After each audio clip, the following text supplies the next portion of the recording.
Hi friends, സായിഫാബ്ലോഗിലേക്ക് എല്ലാ കൂട്ടുകാർക്കും സ്വാഗതം. നിങ്ങൾ ആദ്യമായാണ് എൻ്റെ ചാനൽ കാണുന്നതെങ്കിൽ സബ്സ്ക്രൈബ് ചെയ്യുക, സപ്പോർട്ട് ചെയ്യുക. ഇന്ന് ഞാൻ വന്നിരിക്കുന്നത് ഈസിയായി നമുക്ക് ഉണ്ടാക്കാൻ പറ്റുന്ന ഒരു 4 മണി പലഹാരവുമായിട്ടാണ്. എൻ്റെ പേര് കാഞ്ഞിരക്കുരു എന്നാണ്. ഇവിടെയൊക്കെ കാഞ്ഞിരക്കുരു എന്നതിന് പറയാം. അപ്പോൾ നമുക്കതെങ്ങനെ ഉണ്ടാക്കുന്നതെന്ന് നോക്കാം. നേരെ അടുക്കളയിലേക്ക് ഉണ്ടാക്കുന്നത് നോക്കാം. ഒരു ചെരുവത്തിൽ വെള്ളം വെച്ചിട്ട് അതിലേക്ക് കുറച്ച് ഉപ്പിടാം. എന്ന പോലെ തന്നെയാണ് ആ വെള്ളത്തിലേക്ക് നമ്മൾ മാവിട്ട് നല്ല പോലെ ഇളക്കി കൊടുക്കണം.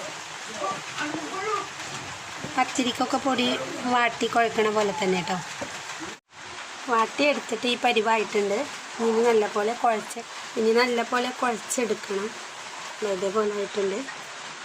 നല്ല പോലെ കുഴച്ചെടുത്താലേ നമുക്ക് ഉണ്ടാക്കാൻ കഴിയുള്ളൂ.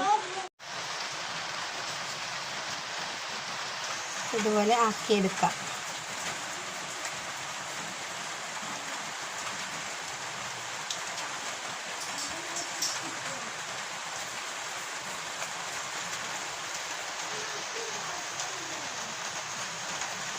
ഇതുപോലെ ഇങ്ങനെ ആക്കിയെടുക്കാം.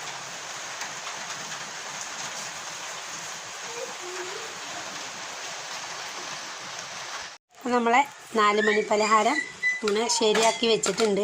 ഇനി നമുക്കിത് ആവിയിൽ വേവിച്ചെടുക്കണം. ഇത് ഞാൻ ചെയ്തത് ഗോതമ്പ് മാവ് കൊണ്ടാട്ടോ. ഇനി അരിമാവും കൊണ്ടും ചെയ്യാം. ഉണ്ടോ, ഇതേ രൂപത്തിൽ ആക്കി വെച്ചിട്ടുണ്ട്. ഇനി നമുക്കിത് നല്ല പോലെ ആവിയിൽ വേവിച്ചെടുക്കാം. ഇതേപോലെ ഒരു പാത്രത്തിൽ ഒരു ചെരുവത്തിൽ വെള്ളം വെച്ച് പിന്നെ നമ്മൾ ഇങ്ങനെ ഒരു ഇഡ്ഡലി ചെമ്പിൽ നമുക്ക് ഇഡ്ഡലി പാത്രത്തിൽ ഇട്ടുകൊണ്ട് നമുക്കിതിൻ്റെ മുകളിലേക്ക് വെക്കാം. ഇത് നമുക്ക് ആവിയിൽ വേവിച്ചെടുക്കാം. ഇപ്പം നമ്മളെ കാഞ്ഞിരക്കുരു റെഡി ആയിട്ടുണ്ട്. ഇത് ഈസിയായി ഉണ്ടാക്കാൻ പറ്റുന്നതാണ് കേട്ടോ. അപ്പം നിങ്ങളും ഇതൊന്ന് ഉണ്ടാക്കി നോക്കുക. എൻ്റെ വീഡിയോ ഇഷ്ടമായെങ്കിൽ ലൈക്ക് ചെയ്യുക, കമൻറ്റ് ചെയ്യുക, സബ്സ്ക്രൈബ് ചെയ്യുക, സപ്പോർട്ട് ചെയ്യുക.